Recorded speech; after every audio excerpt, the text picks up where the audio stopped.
Kameranya ke Bisa, belakang. bisa nggak? Bisa. Udah bisa. Oke. Itu oke. Oh, Kayaknya lebih prepare kalau pakai sinyalku aja. Jadi oh, ya udah pakai iniku dulu aja deh. Ya. Oke, maaf, boleh, boleh. maaf. Iya, Itu maaf oke, banget. nggak apa-apa. Ya Hujan ya? Allah. Iya, karena hujan, Mbak. Oh ya wes, nggak apa-apa. Iya, jadi Ya. terlambat gak apa-apa ya, Mbak. Nggak Maaf. apa-apa, nggak apa-apa. Ya, Mbak. Aku di kamar ya? Ya, ini kita langsung mulai aja yuk, Mbak, ininya, Oke, diskusinya. itu oke. Kita mulai aja. Aku juga di kamar kok. Tenang. Oh, ya nih. Oke. Ini aku tapi lagi di kamarnya Hani ini. Mbak Dela inget nggak ya? Hani yang Gus Durian. Hai. Oh, oh iya iya iya iya. Oh, Alah, kamu lagi di situ. Salam ya. Ya, ya katanya kangen juga sama Mbak Dela katanya. Dasar si Hani. Iya, oke. Oke, Oke, kita mulai aja kali ya. oke, assalamualaikum warahmatullahi wabarakatuh. Halo semuanya, apa kabar nih sahabat muslimah sekalian, para subscribers podcast Neng Rina. Mudah-mudahan kita semua selalu disehatkan ya sama Allah Subhanahu Wa Taala. Apalagi di musim yang sudah musim penghujan ya, yang lagi musim-musimnya demam. Semoga bisa pada sembuh dan bisa balik ke aktivitas seperti biasanya. Amin. Nah, oke. Guys, kali ini adalah kesempatan yang cukup eksklusif ya menurut aku karena akhirnya aku bisa diskusikan bareng Mbak Dela ini ya yang punya jargon kopri kultural. Wah, aku Iya. suka banget sama Mbak Mbak Del. Aduh. Mbak Ya, Dela, gimana gimana? Yuk. itu kan kita mau bikin di Pakuan ya waktu SIG tapi Mm, kita mm, mm. waktu sih nggak bisa Iya. kan. Waktu itu Iya, kayaknya jadi kelamaan Mbak Dela materi deh ya. Mm-mm. harus pulang jadi kita kehilangan waktu nih jadi ya udah kita kejar lagi pakai online aja gitu ya Mbak. Oke. Iya bener, makan online aja sih kan udah gampang ya. Maksudnya kayak all access semua bisa pakai online. Gitu. Ya, oke, buat teman-teman nih semuanya yang belum tahu mungkin kalau Mbak Dela ini adalah salah satu pengurus besar ya Kopri ataupun PMII Pergerakan Mahasiswa Islam Indonesia. Nah, terus Mbak Dela juga aku tahu emang sebenarnya aku udah tahu dari dulu tuh Mbak Dela di Gus Durian kan ya Mbak ya? Iya bener. Kayaknya aku sama PMI itu lebih dulu di Gus Durian sebenarnya. Mm-mm. Oh, justru malah di Gus Durian sama ya? Iya, jadi kayak aku Mapaba itu kan 2014 ya, tapi di Gus Duriannya di tahun yang sama, cuma kayak di Januari kalau aku nggak salah gitu. Sementara PMI-nya tuh di akhir-akhir tahun, dekat-dekat tahun lah gitu, tahun. Oh, justru Ya toh. Gus Durian. Oke, oke, oke. Nah, terus aku juga cari tahu profil Mbak Dela juga kan dari Jakarta Selatan ya Mbak ya. Sebenarnya udah banyak sih kalau orang yang kenal sama Mbak Dela ini.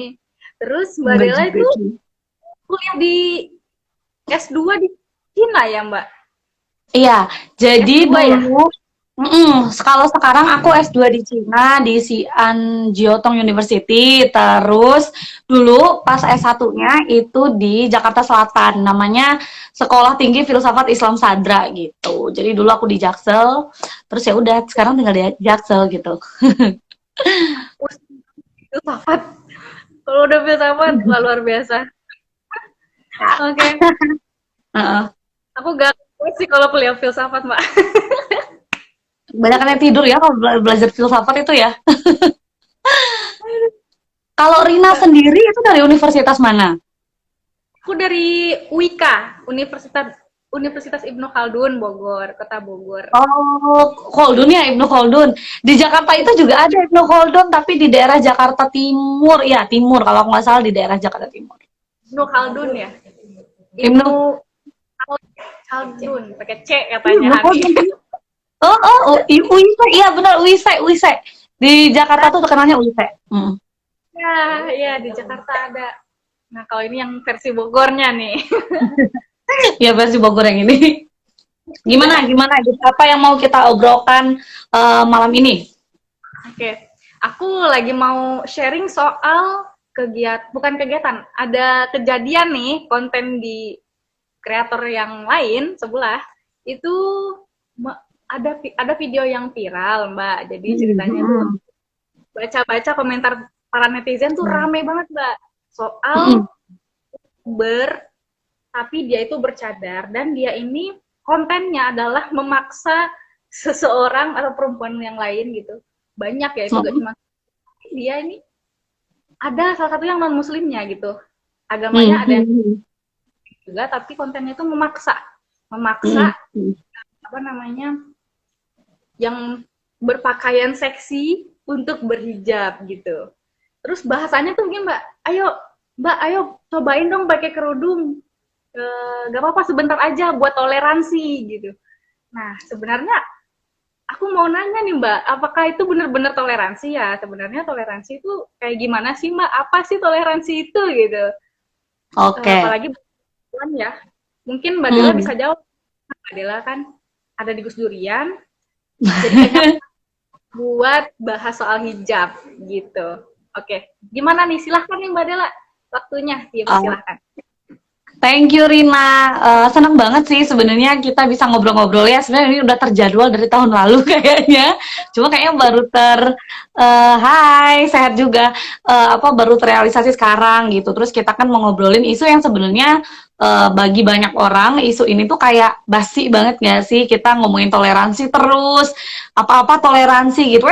All things in our life tuh semua pasti tentang toleransi gitu. Nah, sebenarnya toleransi itu bukan hal yang sepele. Jadi kalau kita bicara toleransi in general gitu ya, dia itu adalah basis dalam kebudayaan manusia gitu. Kalau aku ingat Gus Dur, jadi Gus Dur itu punya teori kebudayaan. Walaupun dia kalau dalam konsep budayawan secara umum atau orang yang mungkin secara selibet gitu ya, menganggap Gus Dur itu bukan seorang budayawan. Tapi sebenarnya apa yang disampaikan Gus Dur, pemaknaan dia tentang kebudayaan itu menarik sekali, bahwa kebudayaan itu sebenarnya adalah seni dalam hidup gitu. Jadi art of living, apa yang kita lakukan dalam kehidupan kita itu adalah part dari kebudayaan gitu. Jadi kebudayaan itu bagaimana kita mengatur hidup kita, bagaimana kita kemudian mengatur bagaimana kita berrelasi dengan orang lain gitu. Nah, toleransi itu adalah part of dari kebudayaan itu gitu. Jadi kalau bicara toleransi itu ya itu adalah kebudayaannya manusia gitu, manusia dimanapun, karena setiap orang kan hidup berbeda gitu ya, berbeda itu pasti isi kepalanya beda, secara body beda gitu kan, terus beda juga pasti secara keyakinan, beliefnya, nilainya, kemudian value-nya gitu. Maka uh, di tengah perbedaan itu bagaimana kemudian kita bisa hidup berdampingan gitu. Nah, itu adalah tantangan. Terkesan sepele, tapi sebenarnya dari situ kadang itu memunculkan problem-problem yang menyebabkan perpecahan, kericuhan, konflik gitu. Itu salah satu penyebabnya adalah toleransi gitu. Jadi kalau bicara toleransi sebenarnya adalah sikap bagaimana kita menghargai orang lain, kemudian bagaimana kita tidak memaksakan kehendak kita gitu. Karena setiap orang itu punya nilai, kemudian punya kepercayaan, punya basis basis pengetahuan yang berbeda-beda. Gitu sih kayaknya ya. Gitu. Oke. Berarti toleransi adalah part dari budaya itu sendiri ya, Iya, Mbak ya? bagian dari kebudayaan gitu. Karena budaya itu nggak cuma hasil gitu. Banyak orang berpikir budaya itu ya reok gitu ya.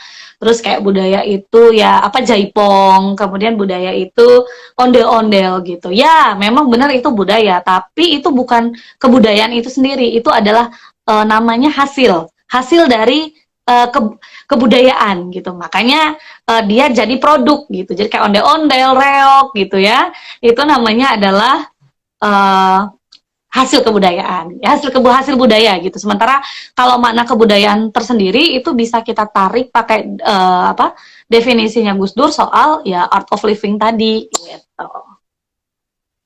Iya, iya, iya. Hmm. Oke, berarti Berarti ya bicara toleransi itu berarti ya hal yang biasa dan kita kadang-kadang nggak ngeh nih kalau toleransi itu sebenarnya bagian dari budaya ternyata. Jadi kita bertoleransi itu sama dengan membudayakan apa yang ada di Indonesia seharusnya gitu ya Mbak ya. Kalau menurut Mbak pribadi tuh memaksakan pakai kerudung ke orang yang memang nggak berkerudung tuh termasuk toleransi apa? Ya, sebenarnya kalau konteksnya dalam artian memaksa itu tentu bukan bagian dari toleransi gitu, karena toleransi itu kan adalah sikap bagaimana kita menghargai orang lain gitu, bagaimana kita tahu bahwa setiap orang itu punya hak dan punya otoritas atas apa yang dia miliki gitu, dan kita tidak berhak untuk kemudian memaksa, apalagi kemudian sampai mendiskriminasi gitu. Nah, sebenarnya hal yang menarik video Zalinda TV kalau nggak salah ya, Zalinda TV tadi aku sempat nonton soal Zalinda TV itu karena memang sebenarnya kalau kita baca YouTube-nya itu kan bicara soal sosial Islamic social experiment kalau nggak salah gitu. Nah itu memang dia istilahnya kayak melakukan eksperimen sosial untuk apa namanya orang-orang di satu kawasan yang kemudian diajak untuk ya, oh sorry, Zafilda TV. So, thank you, Zafilda TV. Dia ajak untuk apa namanya menggunakan jilbab gitu, menggunakan hijab gitu. Dia nggak tahu itu siapa, mau nonis, mau nggak nonis gitu ya. Nah, apakah itu kemudian bertentangan dengan toleransi gitu? Kalau dari perspektifku pribadi itu sangat bertentangan. Pertama gini, kita jangan dulu ngomongin soal bagaimana toleransi agamanya, tapi soal caranya aja gitu. Kalau hal yang menarik sebenarnya dari video itu aja, dari pembukaan awal ketika Mbak Zafilda itu ngejar si apa istilah target gitu ya, target sasaran untuk apa namanya dimintain pakai kerudung gitu, itu aja pertanyaannya udah sangat-sangat apa ya, tendensius dan memaksakan gitu. Misalnya kayak pertanyaan pertama yang dia tanyakan adalah apa agamamu gitu. Jadi bukan soal what's your name, nama kamu siapa gitu, terus kamu asalnya dari mana gitu. Nah itu satu aja udah yang pertanyaan yang aneh, weird banget gitu. Kenapa? Kelompok youth camp aku mau kumpul, hajar sayang.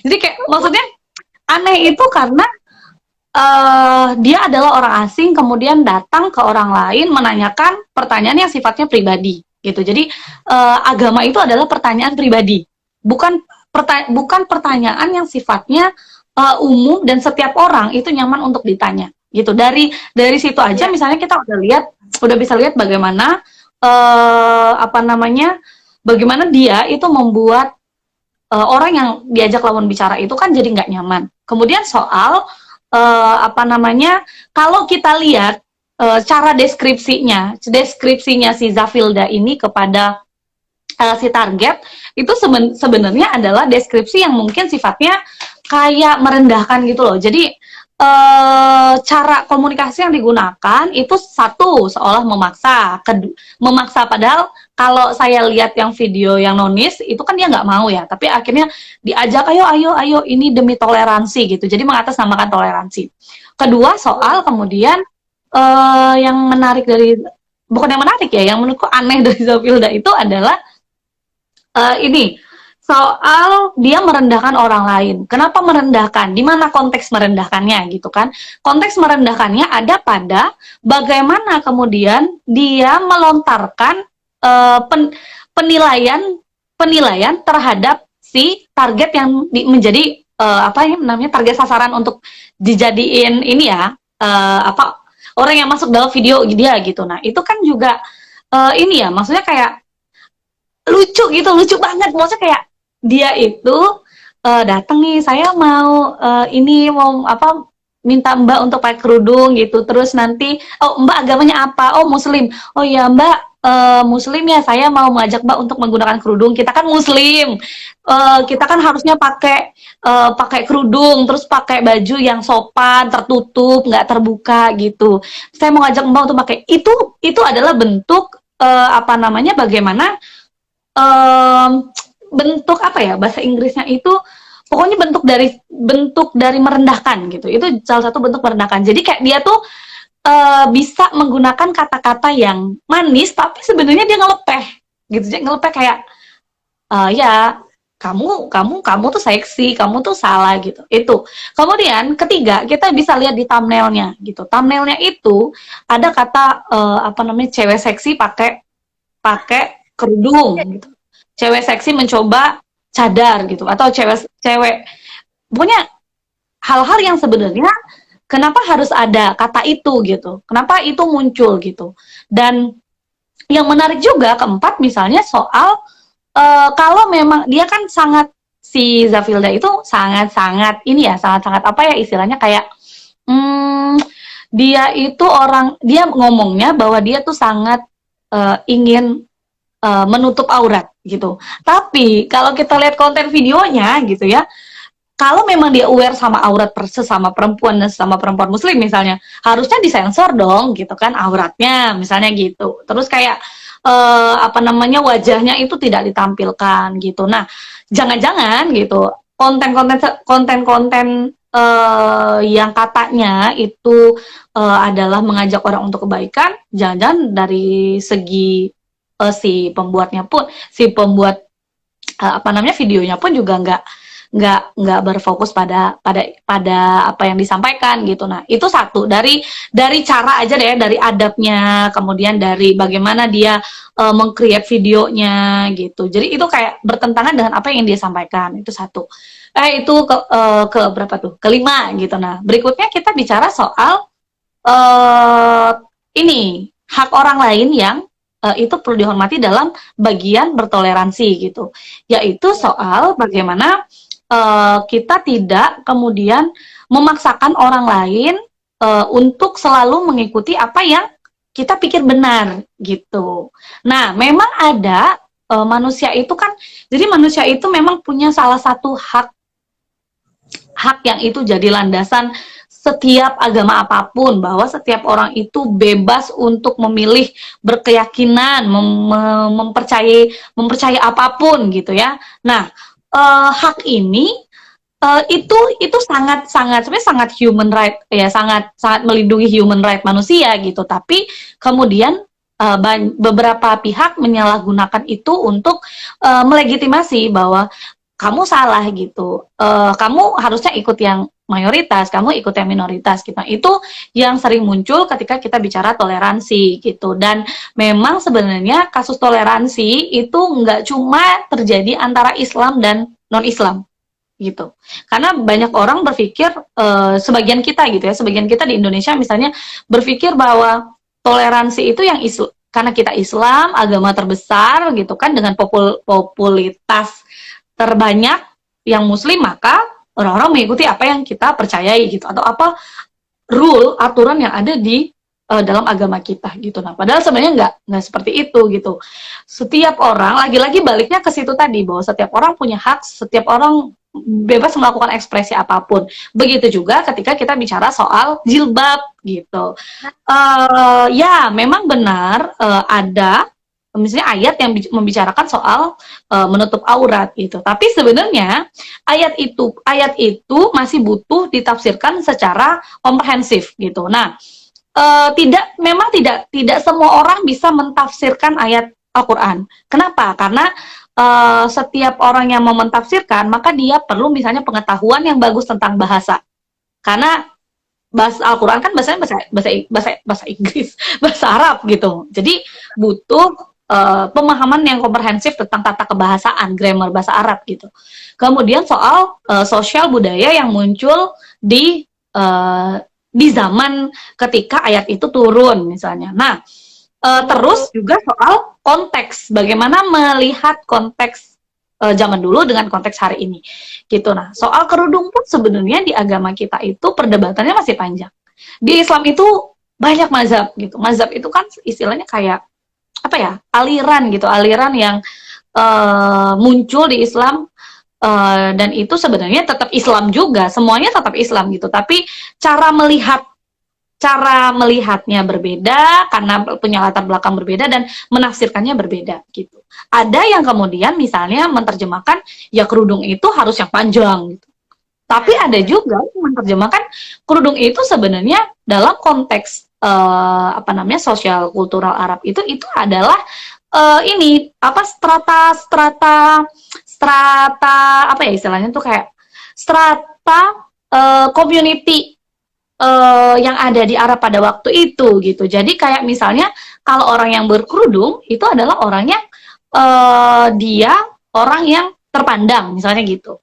Sementara orang yang rakyat jelita gitu ya, rakyat jelita seperti kita ini nggak pakai kerudung gitu karena kita seorang pekerja gitu. Nah itu adalah jadi dulu hadirnya jilbab itu adalah kelas sebenarnya. Kalau kita baca historical Arab gitu.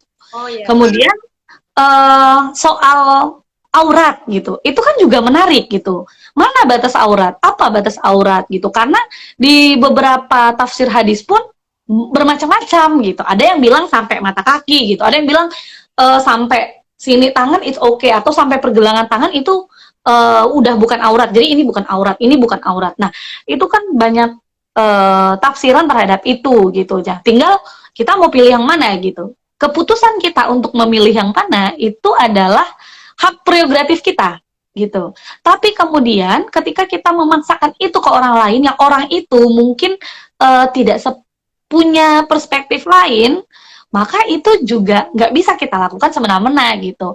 Ada ayat yang menyampaikan misalnya kayak sampai kalah satu ayat gitu ya, sampai kalah kebaikan itu walaupun hanya satu ayat gitu, itu juga perlu dimaknai lagi.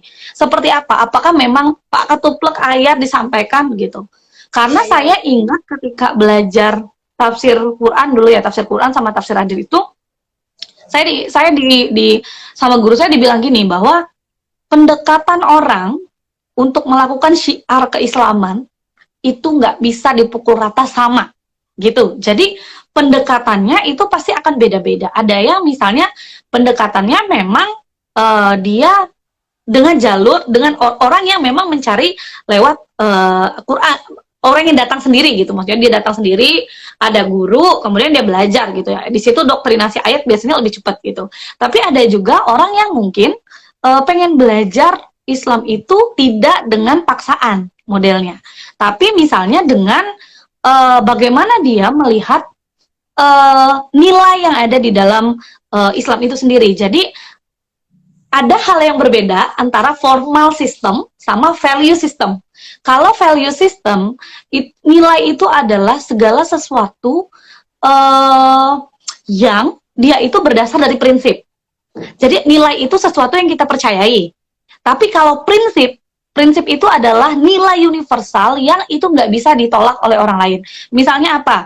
Berbuat baik kepada orang lain gitu. Misalnya kan, terus kayak saling menghormati. Mau di Kristen, Islam, Buddha, Hindu semuanya sepakat soal prinsip itu gitu. Sebenarnya kejujuran itu kan adalah prinsip gitu. Nah, tinggal kita mau menggunakan itu di nilai kehidupan kita apa yang mau kita bawa gitu. Nah, kalau itu kita paksakan dan orang merasa tidak nyaman, bahkan mungkin terancam dengan kehadiran kita, nah itu berarti di luar dari batas toleransi gitu. Nah, ada satu pertanyaan menarik ketika diskusi dengan teman-teman.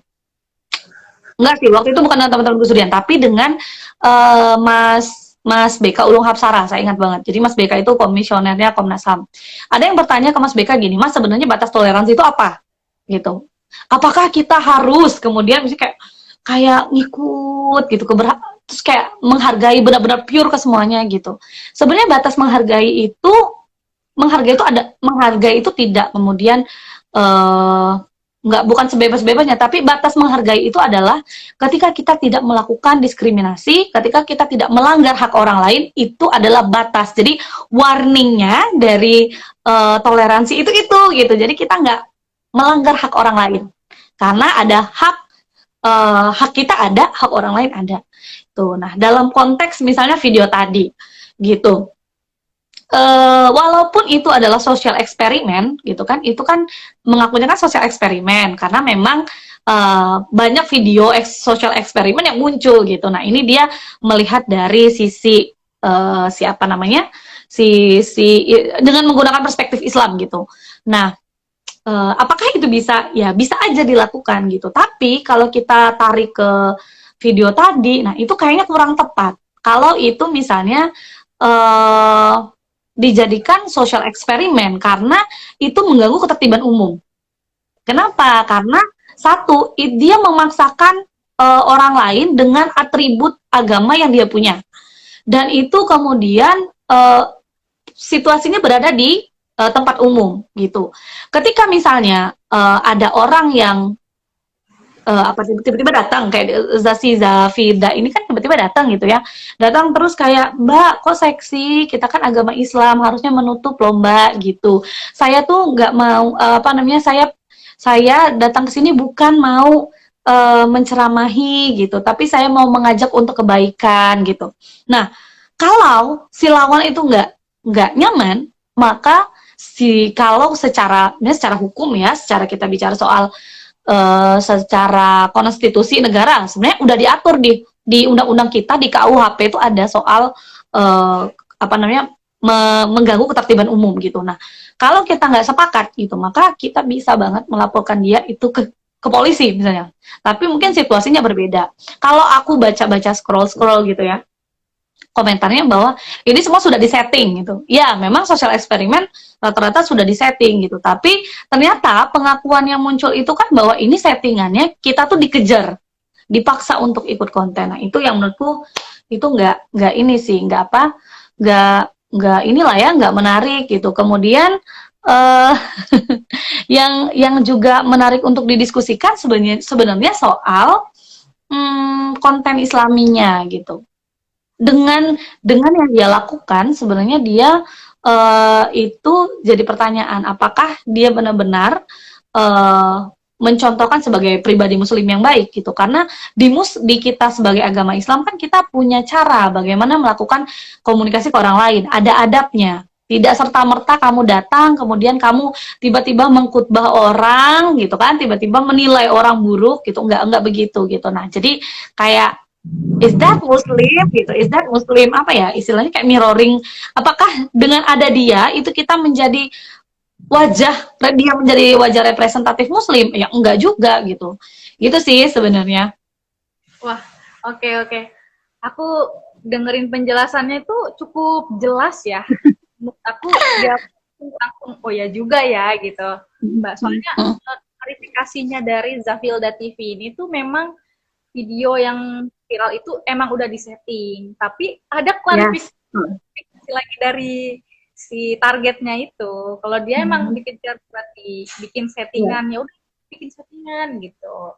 Nah, ya aku setuju banget sama yang Mbak Della bilang tadi, karena berdakwah itu ada adabnya juga ya Mbak ya. Bener. Dan kadang-kadang lupa nih sama warga kita, kalau kita mau menyampaikan kebaikan harus dengan kebaikan juga kan ya Mbak. Terus cara men-shoot nih ada cewek seksi, apakah dia mau pakai kerudung? Nah, lihat bener-bener konten dakwah gitu loh. Apakah buat kan kalau misalkan semua YouTuber kan pasti mau viral ya kontennya, tapi kan kalau berkaitan dengan agama sepertinya lebih diutamakan dulu adabnya gitu ya. Aku soalnya bisa jadi mungkin dia mengejar AdSense kan. Soalnya memang kalau kita bicara AdSense itu kan kalau judul menarik, judul yang misalnya kayak yang bisa memancing perdebatan itu kan biasanya yang dipakai gitu kan, soal permainan AdSense gitu. Tapi kan pertanyaannya ada, apakah agama kita itu mengejar AdSense atau sebenarnya kita mau mengajarkan value gitu. Jadi kayak kebalik nih gitu, logikanya jadi kebalik. Lucu sih sebenarnya. Kalau dibiarin kan jadi lucu tapi kok wah ini nggak bisa dibiarin kalau menurutku ya. Oh benar. Ya toh. Jadi kita kan tadi telat berapa menit ya? Lama banget tadi kita telat gara-gara. Ya, kita telat lumayan ya. Ini jadi karena pakai IG ku nggak banyak yang nonton. Mungkin kalau pakai IG mu aku yakin banyak yang nonton. Iya sih, sama aja. Gimana Mbak? Tapi aku seneng banget sih penjelasannya itu apa namanya jelas banget. Terus aku tadi udah bikin ada yang mau bertanya nggak gitu, Mbak? Tapi belum ada yang bertanya. Belum boleh Itu bertanya tadi ya. nih boleh dijawab nih nanti sama kita berdua. Kak, Boleh, apa yang boleh. Itu aku. Kakak bersyukur hari ini? Oh, Apa kata?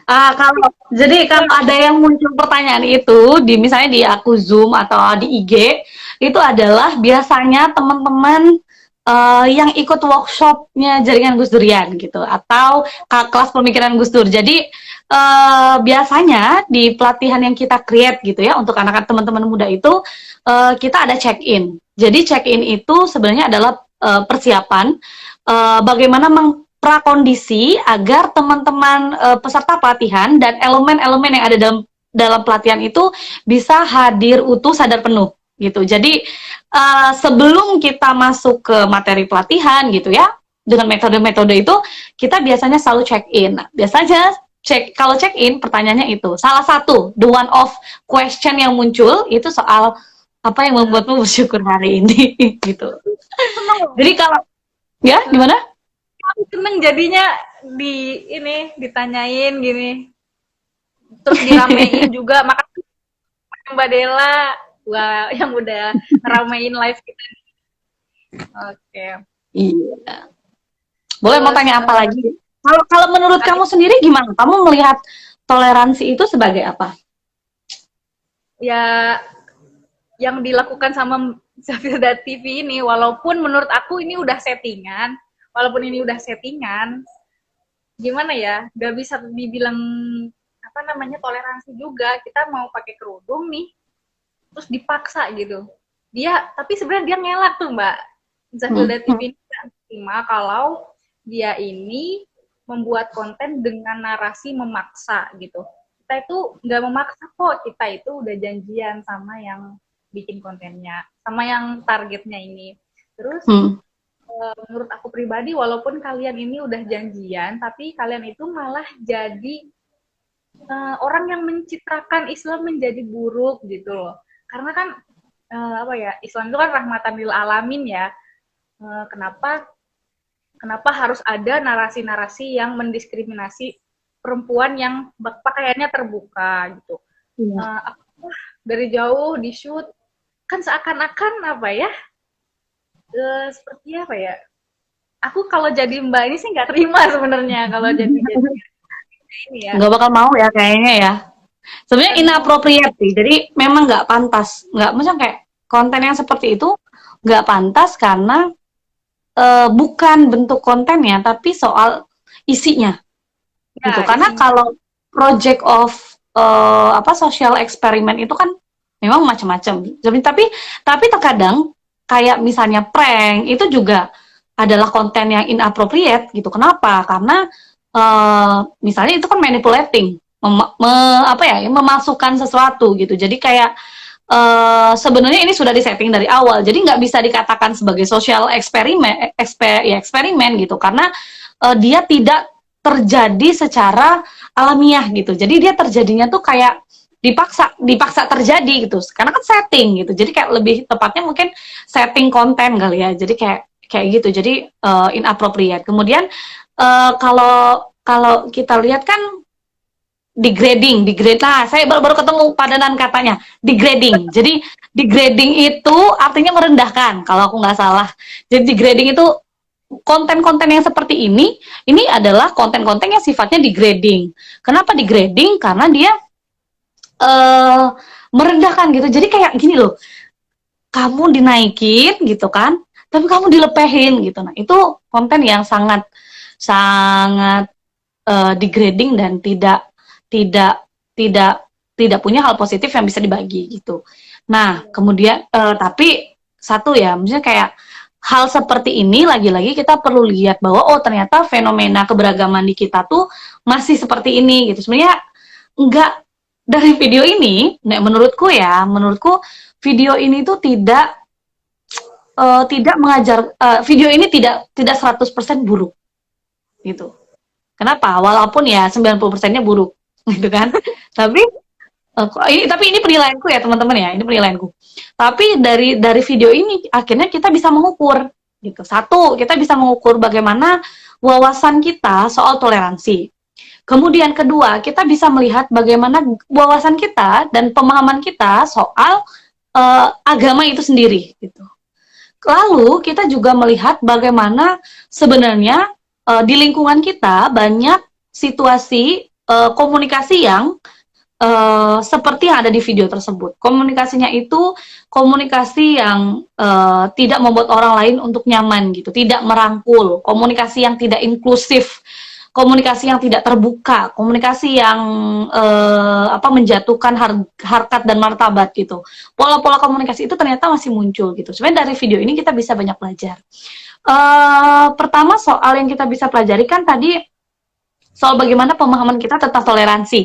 Saya yakin banget kita itu dari kecil gitu ya, ngomongin toleransi kayaknya udah bosan dan udah capek gitu. Di PPKN, dari PPKN kelas 1 SD, SD udah ada PPKN kayaknya ya, udah ada tuh pasti.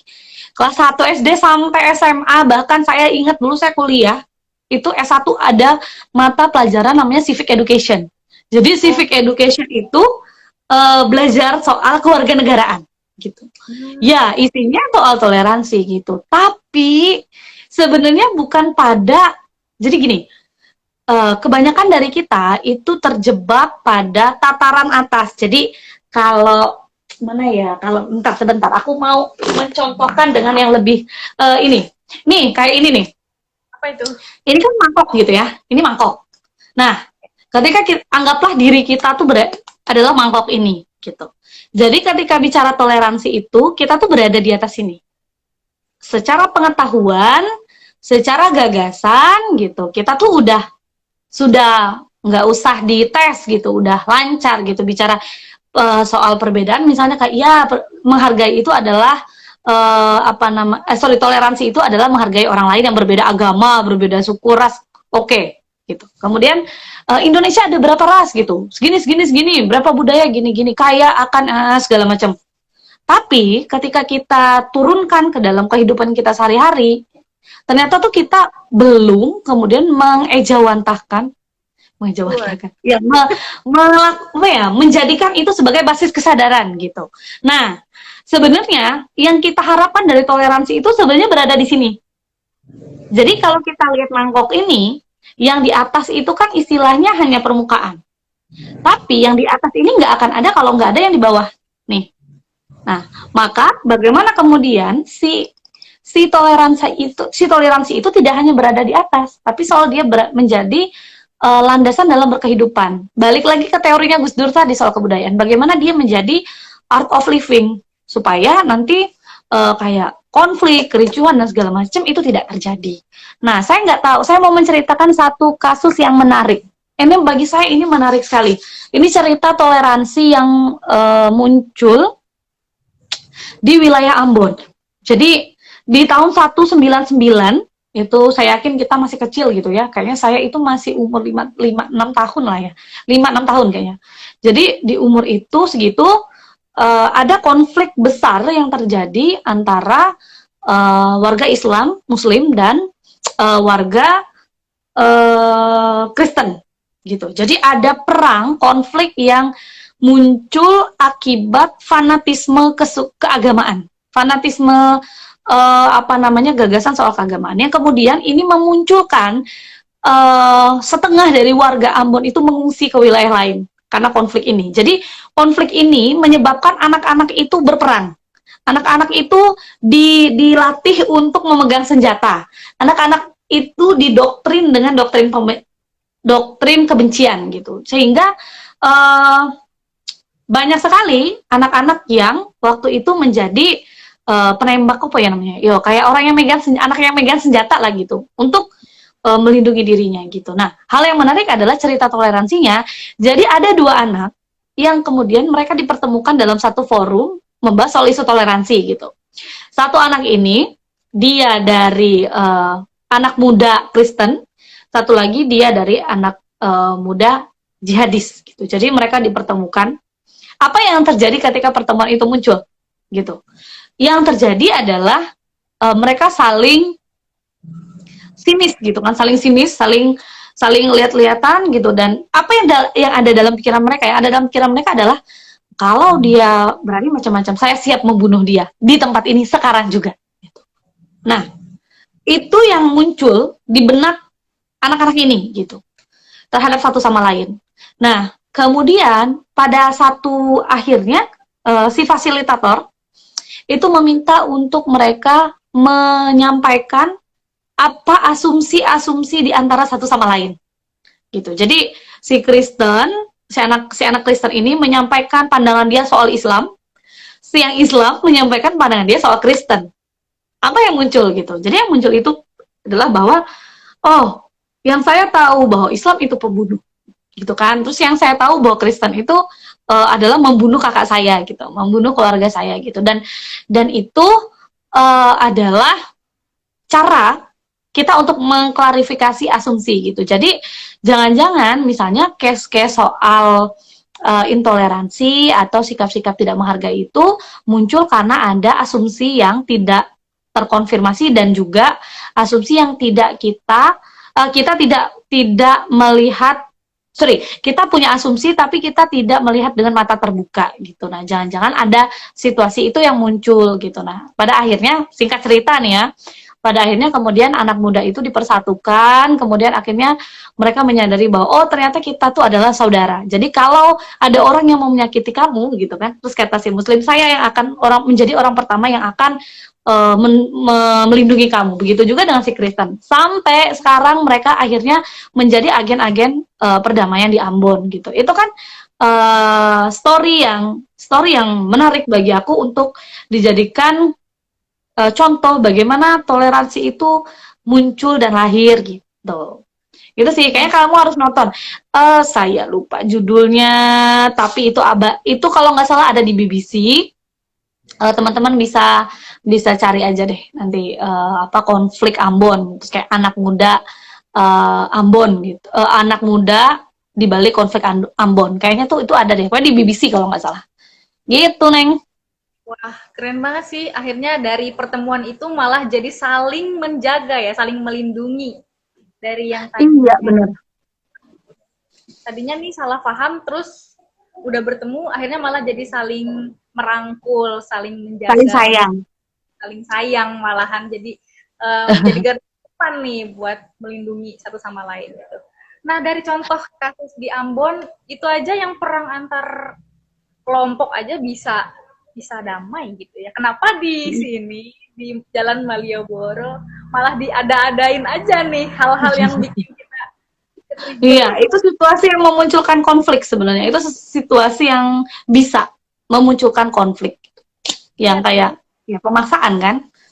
Ya, walaupun sebenarnya udah minta maaf juga dan ya semoga ini jadi pelajaran juga ya buat para konten kreator kalau kita mau buat konten agama, dahulukan dulu nih adabnya kayak gimana, jangan sampai kita mendegradasi. Kalau kata Mbak Dela tadi ya, degradasi. Sebentar. Di sini nyampe nggak ya sinyalnya? Aku pindah ke dalam. Oke. Aku masih kedengeran kan, Mbak? Masih kayaknya sinyalmu sudah cukup stabil. Kayaknya memang kalau kamu yang live itu sulit. Jadi memang kamu harus jadi tamu aja di liveku berarti. Ya, Mbak. Maaf ya, ada di sini tadi hujan deras banget. Jadi gitu sinyalnya, semuanya pada blank. Iya, pada kacau. Oke. Oke, Mbak. Karena ini aku udah nangkep nih ya beberapa poin. Jadi setidaknya sudah menghilangkan dehidrasi penasaran aku dan beberapa teman subscribers juga yang mungkin penasaran gimana sih sebenarnya kalau toleransi itu di dalam Islam ya, di dalam Islam dan di negara Indonesia. Ternyata kita juga punya hak-hak ya yang harus dihargai gitu. Jangan sampai kita mengganggu kedamaian orang mengganggu ketertiban umum pertama tuh yang tadi harus ditekankan gitu ya. Kadang orang-orang kan nggak mikir kalau mau menegur gitu. Woi, pakai kerudungnya tuh harusnya yang gede dong, gini dong gitu. Pakai kerudung dong, jangan pakai. Capek banget kalau dengerin orang yang kayak gitu ya.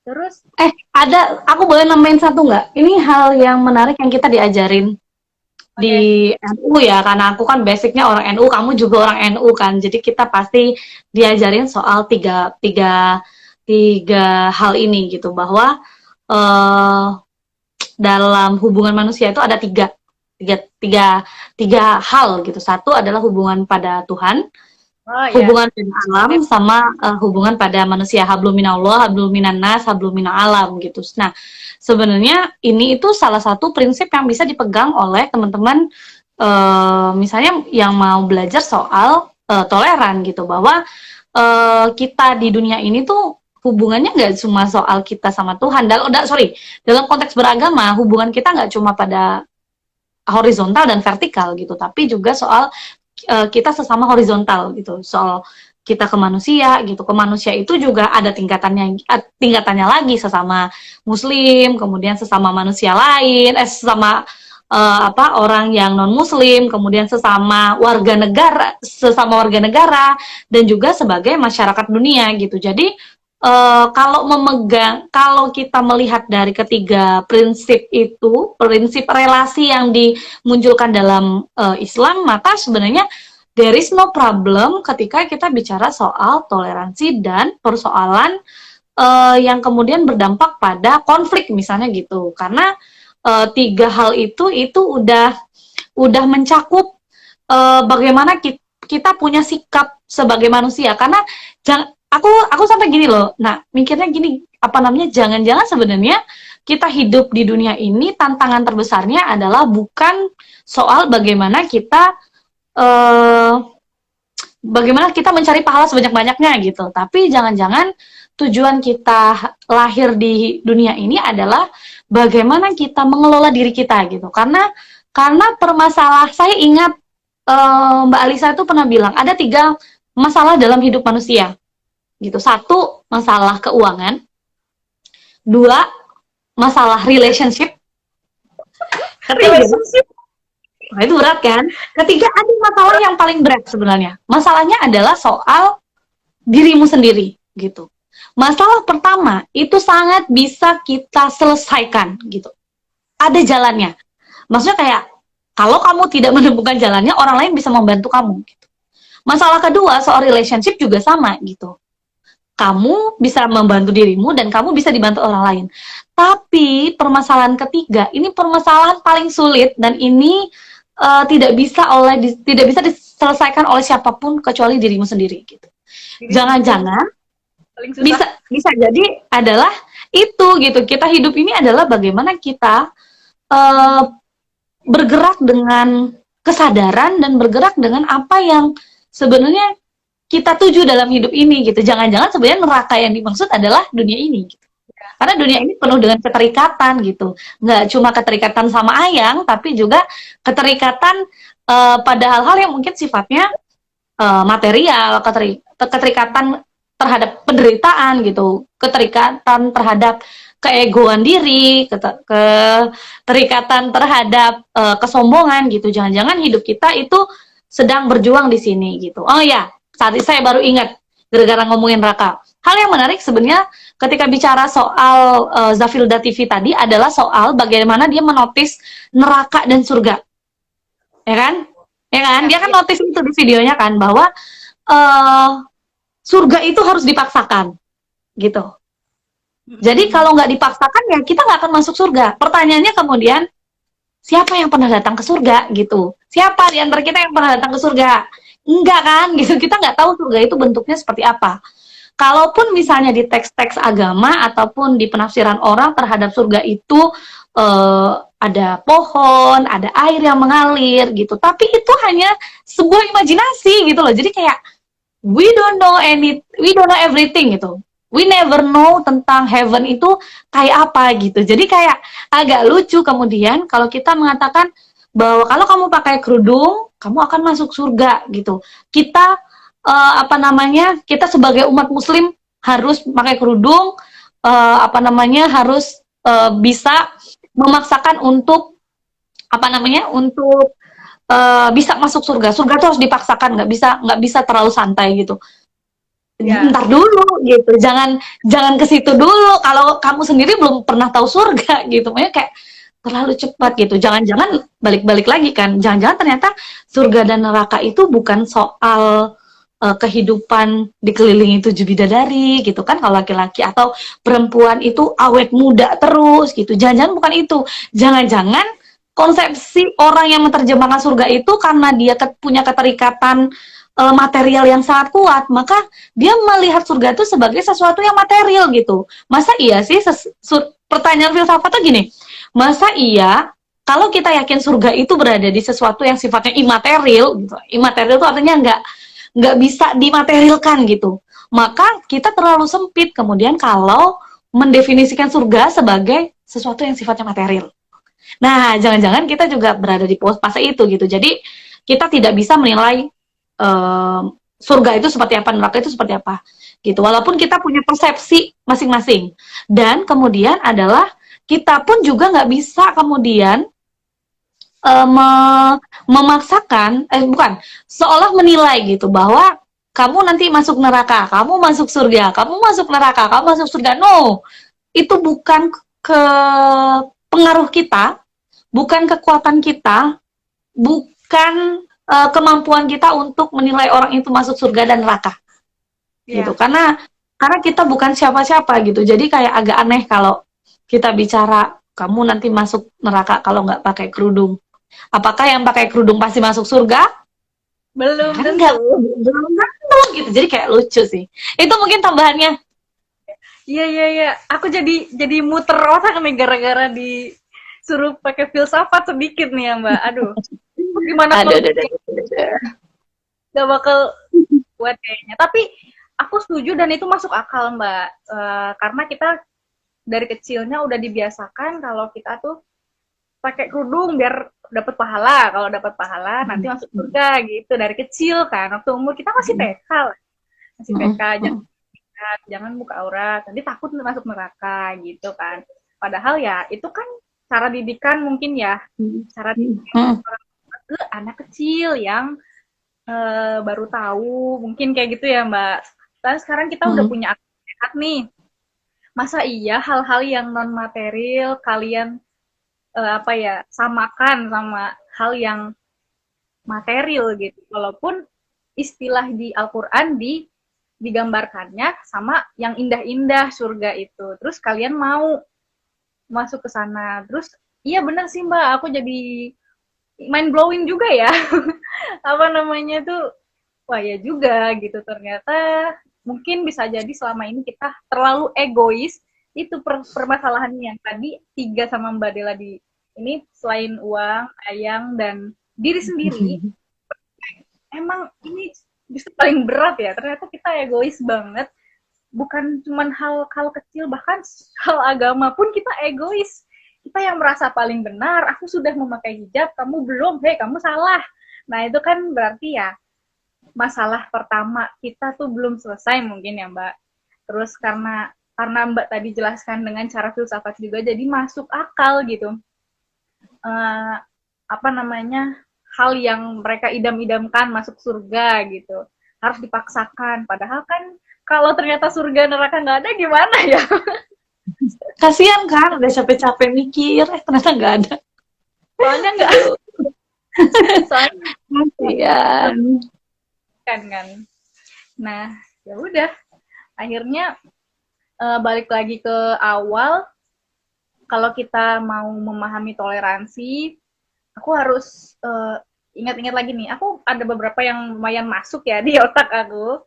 Dan bisa aku simpulkan bahwasannya kita nih sebagai orang Indonesia penuh dengan budaya. Dan budaya toleransi ini paling besar nih di dalamnya. Karena toleransi itu bagian dari budaya. Bahkan Islam sendiri masuk ke Indonesia dengan cara toleransi. Wah ini paling gila sih. Wali Songo itu semua orang udah pasti banyak yang tahu ya cara masuknya kan. Cara mendakwahkan Islam ke budaya Nusantara itu tidak dengan bertanya dulu, kamu apa namanya? Nggak kayak Mbak YouTuber Zafilda TV. para ulama zaman dulu dengan adab yang baik, dengan cara yang baik juga kan ya Mbak, dengan cara menyarankan mengganti apa namanya salah satunya wayang itu dengan cerita-cerita yang Islam atau gimana gitu kan. Nah, itu salah satu budaya yang harus kita laksanakan. Terus ada juga hukumnya larangan di negara kita itu dilarang mengganggu ketertiban umum, ada undang-undangnya juga. Dan kita kebanyakan nggak ngeh sana. Terus ya apa namanya, terakhir soal masalah dari filsafat itu, masalah manusia di bumi ada 3. Pertama yang apa namanya, masalah keuangan, masalah relasi dan diri sendiri, dan itu dari Mbak Alisa. Bukan dari filsafat. Itu perenungan. Dari Mbak Alisa. Mbak Alisa Wahid. Oke, itu mungkin jadi poin yang bisa diingat sama teman-teman podcast Neng Rina. Kayaknya itu harus kita renungi lagi deh. Itu 3 poin itu aja deh. Yang penting kita ada manfaat buat ke depan. Cara kita memandang dunia tuh jangan kamu Islami banget, kamu solehah banget, kamu maksiat terus dan kamu akan masuk neraka gitu, janganlah gitu. Nah, oke. Mungkin kalau kita lanjutin ini kayaknya udah bakal bisa habis ya, Mbak. Nggak selesai deh kayaknya. Karena aku sebenarnya suka banget sama diskusi ini. Aku inget di profilnya Mbak Dela itu aku setuju sama jargon kopri kultural. Nah itu bener-bener berat loh Mbak. Bener-bener kultural tuh belum tentu semua yang berkopri tuh berkultur ya nggak sih Mbak? Walaupun punya misalkan beberapa jabatan namanya kopri, tapi sebenarnya nggak harus juga ya, nggak harus kita berkopri, tapi kalau ada kultur kopri itu kan sama aja dengan misalkan bagian dari apa ya, toleransi itu sendiri kan ada di dalam kopri ya.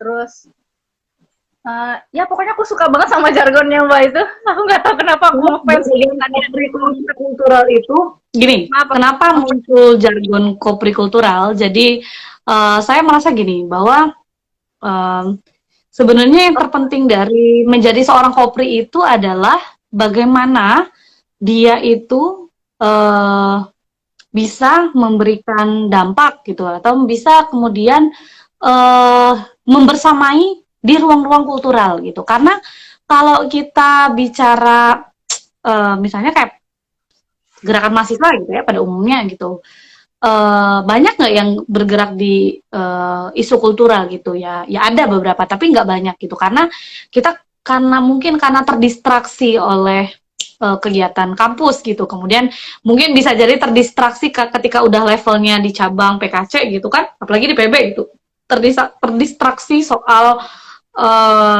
situasi politik gitu, kita lupa pada sebenarnya mandat dan misi dari organisasi kita gitu. Makanya kayak saya pikir sebenarnya bukan berarti dengan adanya kopri kultural itu mengkotak-kotakan ada kopri struktural, enggak juga gitu, tapi soal bagaimana kopri itu bisa membumi gitu. Jadi bukan cuma pada hal-hal yang sifatnya mengawang gitu, sesuatu yang dilakukan tuh hanya misalnya untuk dapat AdSense gitu, atau melakukan kegiatan yang sifatnya itu ternyata hanya sebatas seremonial belaka gitu, tapi soal bagaimana dia dengan ideologi gerakan yang dia punya gitu, kemudian dengan nilai dasar pergerakan yang sebenarnya itu bagus sekali kalau digali, itu bisa hidup dan sesuai dengan porsi dia sebagai gerakan mahasiswa gitu, untuk berada di garis-garis perjuangan akar rumput gitu. Apakah berjuang di isu politik atau isu selain dari grassroots itu nggak boleh? Ya boleh gitu, tapi ingat, karena kita lahirnya dari grassroots, maka kita jangan lupa bahwa kita punya PR untuk memperkuat grassroots, gerakan akar rumput gitu. Jangan sampai lupa itu. Gitu sih. Makanya tercetus kopri kultural gitu. Walaupun itu sempat didebat banyak orang. Jadi aku pernah bikin tulisan waktu itu. Ini aku cerita ya, nggak jadi berhenti nih. Aku bikin tulisan. Suka. Kemudian aku waktu itu belum di struktur kebetulan, jadi aku belum di PB. Aku mencantumkan namaku Kopri Kultural. Itu sempat ada beberapa orang bertanya, apa maksudmu ini? Gitu. Apa hanya untuk gaya-gayaan aja gitu? Tuh. Kedua senior juga tanya gitu. Wih ngeri ya Kopri Kultural. Emang tahu kultural apa gitu? Jadi kayak hal yang kayak gitu tuh muncul gitu. Cuma but it's okay gitu, karena aku menyadari tidak semua orang itu memahami apa yang aku pikirkan gitu. Ya udah nggak apa-apa, aku nggak ambil pusing gitu ketika mereka menanyakan maksudnya atau mungkin menganggap jargon itu seolah-olah ingin menjadi vis a vis dari Kopri yang ada di struktur. Ya aku nggak masalah, karena bagi aku itu bukan tujuan aku untuk meladeni ketidaksepakatan mereka. Tuh. Mereka sepakat silakan. Mereka nggak sepakat it's okay. Karena itu nggak akan ada impact ke aku gitu. Itu sih, jadi itu sejarah Kopri Kultural. Aku suka banget. Soalnya aku baca, itu aku baca. Keterima. Weh, kenapa? Hey, hello. Kayaknya mungkin karena udah terlalu ini Kopri mungkin buat pengingat aku, Mbak. Jadi benar kata Mbak, Kopri Kultural. Weh, aku kan Kopri, kenapa aku nggak melakukan kultur Kopri di keseharian aku gitu. Jangan cuman jangan cuman aku mikir jabatan aja gitu. Kulturnya itu buat aku tuh jadi pengingat, Mbak. Pengingat banget gitu. Oke. Jadi kesimpulannya tadi udah. Terus Mbak, ada pesan-pesan nggak buat para viewers, penonton podcast Neng Rina? Siapa tahu nanti bermanfaat buat kita semuanya nih. Silahkan Mbak, pesan-pesannya sedikit aja atau ada kata mutiara?